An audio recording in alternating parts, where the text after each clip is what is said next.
আসসালামু আলাইকুম আমার প্রিয় সব ভিউয়ার্সরা কেমন আছেন আপনারা? আশা করছি আপনারা সবাই খুব ভালো আছেন। আলহামদুলিল্লাহ আমরাও বেশ ভালো আছি। যে যেখান থেকে আমার আজকের ভিডিওটি দেখছেন আপনাদের সবাইকে অনেক অনেক শুভেচ্ছা জানাচ্ছি। ধৈর্য একটি মহৎ গুণ যা সবার মাঝে থাকে না। কোনো কাজে হতাশ হয়ে পড়লে সফলতার শিখরে পৌঁছানো সম্ভব নয়। প্রতিটি কাজের লাভ ক্ষতি থাকবে, কিন্তু তাই বলে হতাশ হওয়া যাবে না। মনের জোর রেখে আমাদের কাজ করে যেতে হবে। ধৈর্য আর পরিশ্রমে সম্ভব সফলতা। এসব কথা কেন বলছি? আমি অনেক দিন ধরে ইউটিউব করে যাচ্ছি, কিন্তু আমার অলসতার জন্য আমি আমার সফলতায় পৌঁছাতে পারছি না। আসলে দেখা যায় যে একটানা ভিডিও আমার দেওয়া হয় না। নানান সময় নানান কাজে নানান অজুহাতে আমি ভিডিও দেওয়া বন্ধ করে দেই। দেখা যায় চ্যানেল অনেক সময় অনেক দূর পর্যন্ত এগিয়ে যায়, আবার আমি থেমে যাই, আমার চ্যানেলও থেমে যায়। তো ধৈর্য ধরে থাকলে অবশ্যই একদিন সফলতা আসবে, এই বিশ্বাস আমি করি, বাট আমি কাজ করে যাই না। আপনারা যারা ইউটিউবার আছেন আমার মতো, আশা করছি আপনারা নিয়মিত কাজ করে যাবেন। কাজ করে গেলে অবশ্যই একদিন সফল হতে পারবেন। আমার থেকে পরে অনেকেই অনেক চ্যানেল খুলে আজকে সেখান থেকে ইনকাম করছে, একটা পর্যায়ে পৌঁছে গেছে, কিন্তু আমি এখনও পৌঁছাতে পারছি না। এই জন্য আমি নিজে একসময় হতাশ হয়ে যাই। কিন্তু এই জায়গাটা আমার অনেক শখের, আমি বাদ দিতেও পারি না, আবার কন্টিনিউ করতে পারি না। তবে একটানা লেগে থাকলে অবশ্যই একদিন না একদিন আমি আমার লক্ষ্যে পৌঁছাতে পারবো, এই বিশ্বাস নিয়ে এগিয়ে যাচ্ছি একটু একটু করে। কি পেলাম আর কি পেলাম না, চলেন এইসব হিসাব বাদ দিয়ে এখন রান্না করতে যাই। আজকে কি রান্না করছি? মিষ্টি কুমড়া দিয়ে চিংড়ি মাছ রান্না করবো, এই জন্য মিষ্টি কুমড়াটা কেটে নিচ্ছি। মিষ্টি কুমড়ার যে ভিতরে বিচি ছিল, এই বিচিগুলো আমি বেছে বেছে আলাদা করে রাখছি। এই মিষ্টি কুমড়ার বিচিগুলা ভাজে কিন্তু খেতে অনেক মজা।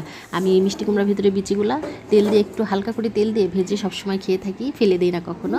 তো মিষ্টি কুমড়াটা কেটে নিয়েছি, আর এই তো চিংড়িটাও ধুয়ে নিয়েছি, আর ওখানে করলা কেটে নিয়েছি, আলু দিয়ে করলা দিয়ে খুব মজা লাগে খেতে। কিছুদিন যাবত পানির সমস্যায় খুব করে ভুগছি। দেখা যায় কাজটা শেষ করে গোসল করতে যায় তখন পানি থাকে না, আবার দেখা যায় যে রান্না করতে যাব তখন পানি থাকে না। আসলে কারেন্টের সমস্যার কারণে এরকম হচ্ছে। যাই হোক, পানি বোতলে বেশি বেশি করে ধরে রাখলাম। তবে আমাদের অতটাও সমস্যা হয় না, কিন্তু যারা আমাদের পাশের ফ্ল্যাটে বড় বড় পরিবার আছে তাদের খুব সমস্যা হয়ে যায়। আমরা যেহেতু ছোট পরিবার, অল্প মানুষ, আমাদের ওইরকম করে সমস্যা হয় না। যাই হোক, রান্নাবাড়া শেষ করে খাওয়া দাওয়া করে দুপুরে কিছুক্ষণ রেস্ট করে এটা সন্ধ্যাবেলা, আর মেয়েকে এখন পড়তে বসিয়েছি। স্কুল বন্ধ থাকায় পড়াশোনার অনেক ক্ষতি হয়ে যাচ্ছে। চেষ্টা করছি বাসায় পড়ে পড়ে সব কিছু কভার করার জন্য। তো এখানে মেয়েকে কিছু লিখতে দিলাম, আর এখন বিস্কুট খেতে দিয়েছি। বিস্কুট খেয়ে তারপরে লিখবে। আর ওদিকে চাটাও বসিয়ে দিয়েছি, সবাই মিলে এখন সন্ধ্যাবেলা চা খাবো। তো চাটা খেয়ে তারপরে যে কাপটাপ জমে আছে, এটা রাত 10টার মতো বাজে এখন।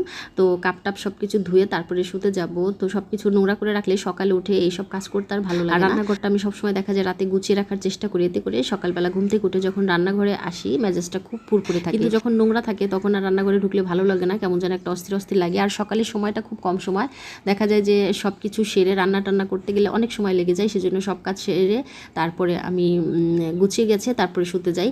তো কাপটাপ ধুয়ে দিই। গরমের মধ্যে আইসক্রিম খেতেই ভালো লাগে, চাটা খেতে তেমন একটা ভালো লাগে না। তবে অনেকদিন পরে আজকে চা করেছিলাম।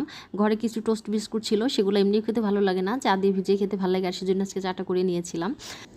আমার আজকের ভিডিওটি আর বেশি একটা লম্বা করব না, এখান থেকে শেষ করে দেব। তবে শেষ করার আগে একটা কথা বলে নিচ্ছি। এতক্ষণ ধরে ধৈর্য ধরে যারা আমার ভিডিওটি দেখছিলেন আপনাদের সবাইকে অসংখ্য ধন্যবাদ জানাচ্ছি। আর যদি আমার চ্যানেলটিকে আপনারা সাবস্ক্রাইব করে না থাকেন, প্লিজ আমার চ্যানেলটিকে সাবস্ক্রাইব করে দিবেন।